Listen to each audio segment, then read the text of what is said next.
All right, our Major Garrett is standing by with Donald Trump. Major. Elaine, thanks very much. Mr. Trump, your impressions on the evening. Many on Twitter suggest it was the toughest substantive night for you. How do you think you fared? I think it was my best debate, actually. I've won according to the polls and most of the online polls, all of them. I've won every debate. I think it might have been my best debate. I knew they were going to come. They're way down in the polls. You know, the Bloomberg poll just came out a little while ago, and other polls have come out today that have them way behind. So I assumed they were going to have to be as strong as possible. But I think we did really well. I thought it was one of my better debates. Were you happy with the way the healthcare exchange went down? Oh, sure. I think so. I mean, Rubio said you repeated yourself. Oh, he repeats himself. I mean, the guy's a choke artist. I watched him melt 4 weeks ago with Chris Christie. I never saw anything like it. He melted. But no, I didn't repeat myself. He repeated himself, so he'd like to say that about somebody else. I don't repeat myself. I don't memorize lines, even though I have a much better memory than he does. I think it was a great debate for me. On the issues that they have not brought up before, Trump University, the Mar-a-Lago situation. Minor case, Trump University, very minor case. These are people that already What do your supporters You know, need to everyone hear in about Trump, most of the people in Trump University, we signed report cards, they gave it great marks. They just want to try and get their money back. Civil case. Not a big deal. It's wielding its way. I've won a big chunk of the case already. I've already won a very big part of the case. That's fine. As far as the other stuff, I mean, we just keep going along and we do very well. And you're proud of your employment record at Mar-a-Lago? Oh, I'm very proud of it, except Mar-a-Lago. It's in Palm Beach, Florida. It's probably the hottest place in the United States.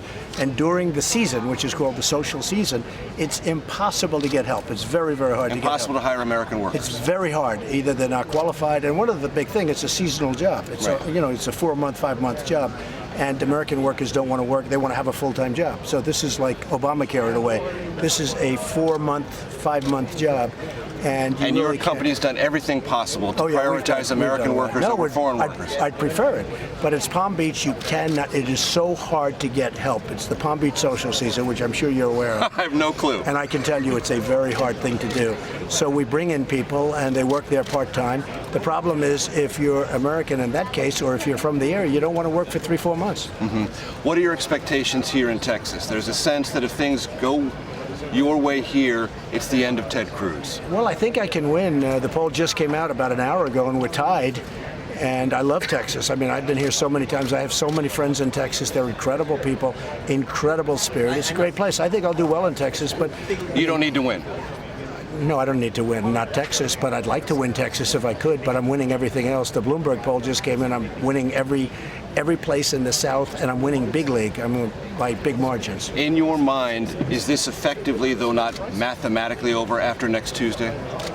I don't say anything's over. I want to get the delegates that I need. I'm way ahead by now, and I think I had the best debate performance based on all of the online polls, based on Drudge, based on every online poll. I'm way up. So I think that was a very good, I had a good evening. I knew they were going to come at me because obviously they have to. They have no choice because they're so far behind. But I had a very good evening. I think that, I think we're getting close. Romney said on Twitter this evening during the debate, just because there's an audit, there is no basis for which a person cannot disclose their taxes, even if an audit is ongoing. How do you respond to that? Well, I respond by saying the following. Mitt Romney was one of the worst candidates in the history of politics, number one. Number two, he didn't put in his numbers and his, tax returns until September 21st. That's many months from now, 2012. So he didn't put his in until the middle of September, the end of September.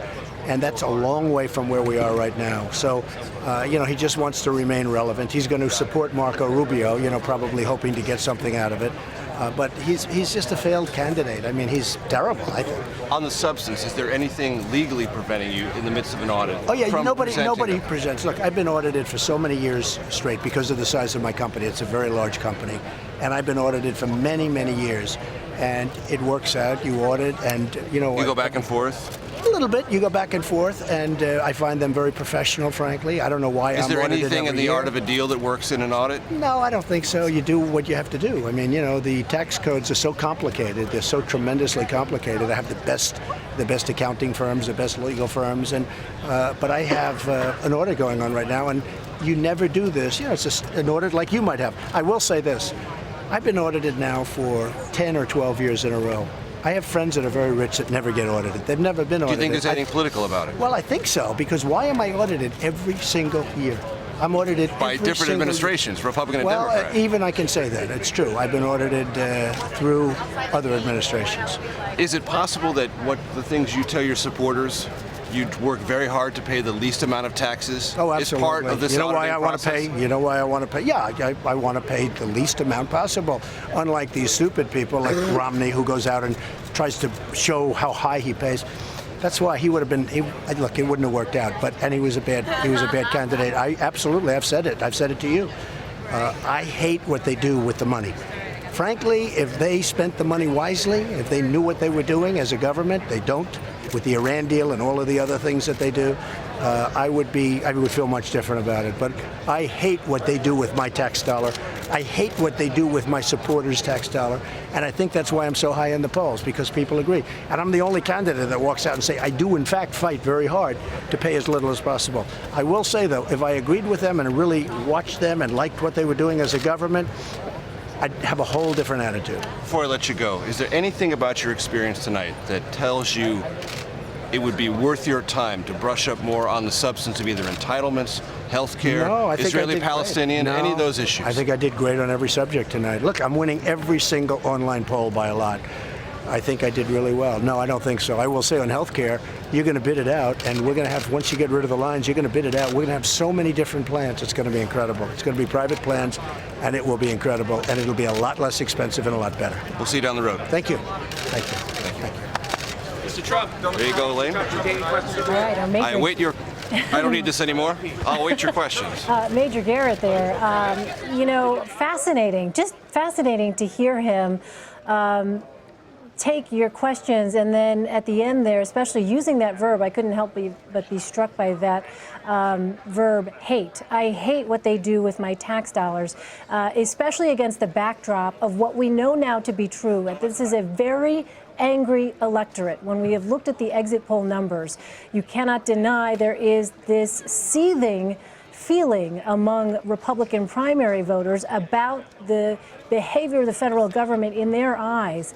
I guess let me just start off by asking you about the possible vulnerability, the thing that we heard Marco Rubio try to go after him on, and that is the foreign workers. That article in the New York Times, you asked him about that. Right. Mar-a-Lago, interesting to hear. He said, American workers want to have a full-time job. This is a 4-month, 5-month job. It's very hard to get help.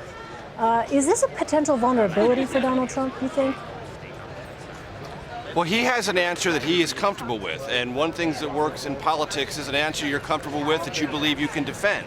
Trump obviously believes he can defend that answer, and I said, does your company prioritize this? Does it do everything possible to hire American workers? Right. Look, that's a high standard. He says it does. And look, there will be, I would imagine, some degree of follow-up investigation into this, maybe some people who applied for jobs, maybe some human resource groups that are go-betweens between people who are looking for employment and large employers like Mar-a-Lago, who might have representations that differ substantially with Donald Trump. We'll have to wait and see. But he's out on a limb now. He said, we prioritize it, we do everything we can to hire American workers, and you can't do it. Okay, that's a pretty locked down answer. And it's either going to be factually borne out on the ground or it's not. And if it's not, that's a potential vulnerability. The other thing he said about Trump University, and again, as I said when we started this conversation after the debate, all of these issues have been sitting in a binder, literally, I'm not kidding, in a binder, in various offices for Republican consultants and pollsters since last summer. And they've been saying, somebody, take these issues, run them up the flagpole, and try to knock Donald Trump down. And until tonight, you really haven't seen a concerted effort to do that. It began tonight. Trump has an answer on a civil litigation dealing with Trump University and some people who think that's a fraudulent university or a bum education. Trump's got an answer for that. And on the whole question of taxes, I moderate it a lot. Maybe it's political, maybe it's not, but I'm not going to release them until they're all done.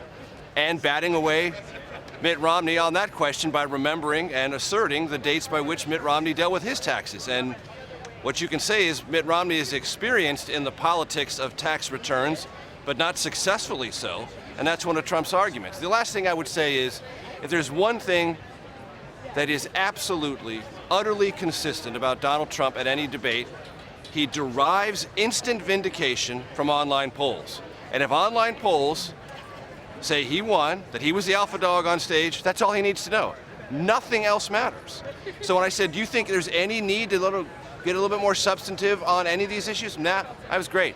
I won the online polls. End of story. Yeah, you know. And that is Trump's entire mindset about how this process works and when the conversation stops. As far as he's concerned, the conversation about this debate is stopped. It's signed, sealed, and delivered. He won, moving on. Right. Well, for the record, apparently I'm being told that Frank Luntz's focus group has declared Marco Rubio, in their eyes, the winner of this debate. But, you know, interestingly also... And Elaine, that's a quick point. Elaine, a quick point on that, because there have been times when online polls have not declared Trump the winner, and he still declares himself the winner.